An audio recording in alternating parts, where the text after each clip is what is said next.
100కు పైగా దీర్ఘకాలిక సమస్యలకు ఎటువంటి ఆపరేషన్ దుష్ప్రభావాలు లేకుండా హోమియోపతి చికిత్స.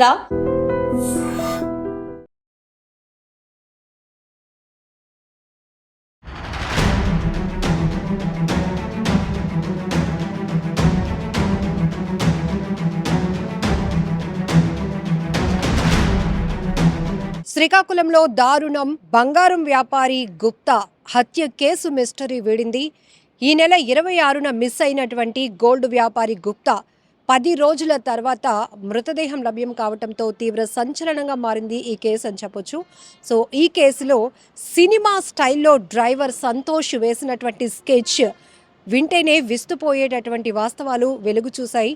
సో ఈ నెల 26 అంటే గత నెల 26వ తేదీన విశాఖపట్నానికి 2 కోట్ల రూపాయలతో వచ్చినటువంటి ఈ బంగారం వ్యాపారి పొట్నూరు వెంకట పార్వతీశం గుప్తా 2 కోట్ల రూపాయలతో బంగారం బిస్కెట్లు కొనుగోలు చేసి తిరిగి పయనమైన టైంలోనే పెదపాడు రోడ్డు వద్ద ఈ డ్రైవర్ సంతోష్ స్కెచ్ వేశాడు. మరొక కార్ డెక్కర్ ఓనర్ అయినటువంటి రాజు, మణికంఠ ముగ్గురు కూడా ఈ వ్యాపారిని హత్య చేసి అతని దగ్గర ఉన్నటువంటి 2 కోట్ల రూపాయలు విలువ చేసే బంగారు బిస్కెట్లతో పాటు అతని దగ్గర ఉన్నటువంటి మరికొంత నగదును కూడా అపహరించుకొని పారిపోయారు. అయితే ఈ కేసుకు సంబంధించి మొదట 26వ తేదీ నుంచి కూడా ఈ వ్యాపారి గుప్తా ఫోన్ సిగ్నల్స్ అసలు ట్రేస్ కావటం లేదు, ఫోన్ స్విచ్ ఆఫ్ వస్తూ ఉండటంతో బంధువులు, కుటుంబ సభ్యులు ఆందోళన చెందారు. నర్సన్నపేట పోలీస్ స్టేషన్కి వెళ్ళి కంప్లైంట్ ఇవ్వడంతో మొదట మిస్సింగ్ కంప్లైంట్గా కేసు నమోదైంది. ఆ తర్వాత డ్రైవర్ని ఆయన కాల్ ట్రేస్ చేస్తే గనుక ఈ గుప్తాని హత్య చేసిన తర్వాత ఈ డ్రైవర్ పోలీసులను డైవర్ట్ చేయడానికి ఈ వ్యాపారి ఎవరైతే గుప్తా ఉన్నారో అతని సెల్ ఫోన్ను ఒక ట్రావెలింగ్లో ఉన్నటువంటి ఆర్టీసీ బస్సులో పడేశారు. సో అది అటు అటు దాని సర్వీస్ రోడ్లో వెళ్తున్నంతసేపు కూడా సిగ్నల్స్ వేరే చోట ట్రాక్ అవుతూ వస్తుంది. ఆ సెల్ ఫోన్ సిగ్నల్స్ బేస్ చేసుకొని ట్రాక్ చేసినటువంటి పోలీసులు కాల్ హిస్టరీ తీశారు. కాల్ రికార్డ్ తీస్తే డ్రైవర్ సంతోష్తో ఉన్నటువంటి ఆ కాల్ లిస్ట్ ఏదైతే ఉందో అతన్ని ఫస్ట్ పట్టుకున్నారు. సంతోష్ని విచారించిన కోణంలోనే అతనితో పాటు ఒక కార్ డెక్కర్ నిర్వహిస్తున్నటువంటి రాజు, అలానే మరొకడు మణికంఠ ముగ్గురు కూడా స్కెచ్ వేసి అతన్ని హత్య చేసి తర్వాత వాళ్ళు అక్కడ ఏదైతే అతని నుంచి తీసుకువెళ్ళిపోయినటువంటి బంగారాన్ని నరసన్నపేటలోనే ఒక గోల్డ్ షాప్లో వాళ్ళు తాకట్టు పెట్టి 1,60,000 రూపాయలు తీసుకొని ఆ డబ్బుతో ఈ ముగ్గురు కలిసి తీర్థయాత్రలకు వెళ్ళిపోయారట.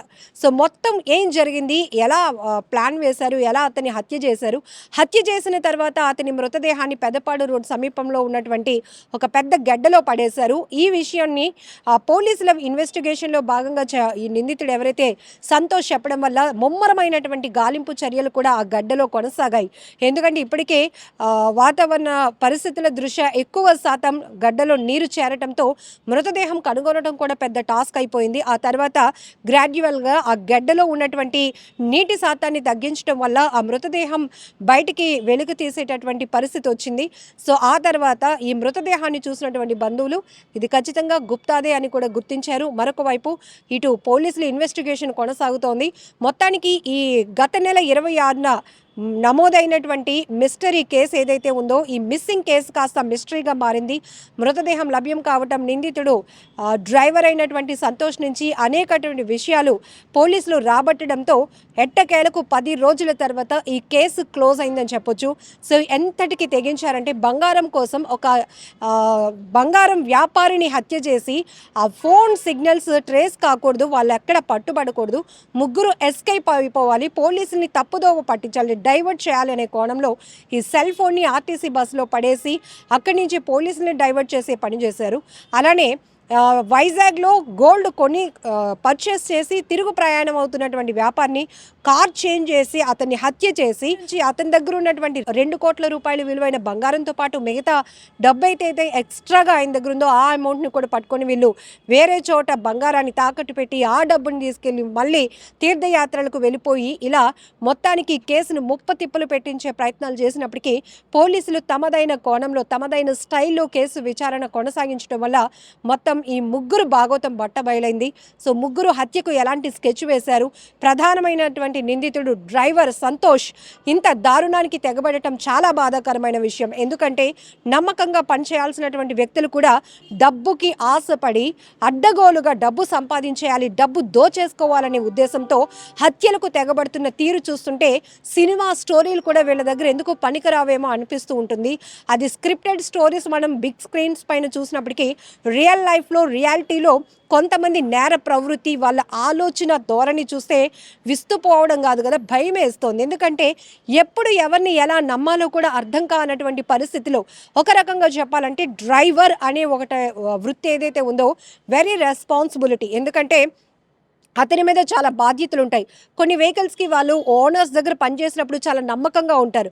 చాలా సీక్రెట్స్ ఓనర్స్ కార్లోనే ఉంటూ మాట్లాడుకున్న డ్రైవర్ మనోడే అనే ఆలోచనతో చాలా ఓపెన్గా వాళ్ళు వర్క్స్ చేస్తూ ఉంటారు. కానీ దీన్ని ఆసరాగా చేసుకొని సొమ్ము చేసుకోవాలని దుర్మార్గపు బుద్ధి ఉన్న వాళ్ళు ఇది ఒక పథకంగా ప్లాన్ చేసుకొని వీళ్ళని అడ్డు తొలగించుకొని వాళ్ళ దగ్గర ఉన్న డబ్బు దోచేయాలి, పారిపోవాలి, వాళ్ళు జల్సా చేయాలనే ఉద్దేశంతో ఇట్లాంటి ప్లాన్లన్నీ వేస్తూ మనుషుల్ని హత్య చేస్తున్నారంటే చాలా బాధాకరమైన విషయం.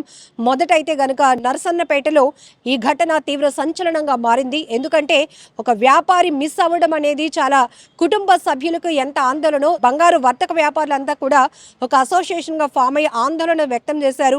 ఈ కేసుని ఛేదించండి, అసలు ఒక వ్యక్తి బంగారం కొనుగోలు చేయడానికి ఒక పెద్ద అమౌంట్తో ఒక వేరే జిల్లాకి వెళ్ళిన వ్యక్తి ఇప్పటికీ తిరిగి రాలేదు, అతను ఫోన్ పనిచేయటం లేదు, ఏమైందో కనుక్కోండి అని పోలీసుల మీద కూడా అంతే ప్రెజర్ పడింది.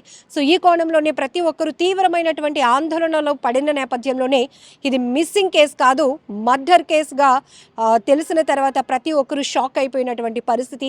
ఏది ఏమైనా చాలా దారుణమైన ఘటన. ఎంతకు తెగిస్తున్నారంటే బరి తెగింపు, వీళ్ళు హత్యలు చేయటానికి వేస్తున్నటువంటి పథకాలు కష్టపడి పని చేసి సంపాదించుకోవడం మీద పెడితే గనక ఖచ్చితంగా వాళ్ళు ముందుకు వెళ్ళొచ్చు. కానీ ఈజీ మనీ కోసం అలవాటు పడుతూ చిన్న చిన్న పిల్లల్ని కూడా ఈ కూబిలోనికి లాగేస్తున్నారని చెప్పాలి. ఎందుకంటే ఇక్కడ మణికంఠ అనేవాడు చాలా చిన్న ఏజ్, వీడు కూడా ఏ అవసరాలు ఉన్నాయి పక్కన పెడితే ఇలాంటి నేర ప్రవృత్తి కలిగిన వాళ్ళతో చేతులు కలపడం వల్ల వీడు కూడా నేరస్తుడిగా మారుతున్నాడు, జైలుకు వెళ్లాల్సినటువంటి పరిస్థితి వస్తుంది. సో ఇక్కడ ఒక కార్ డెక్కర్ రన్ చేస్తున్నటువంటి వ్యక్తి హ్యాపీగా లైఫ్ లీడ్ చేయొచ్చు.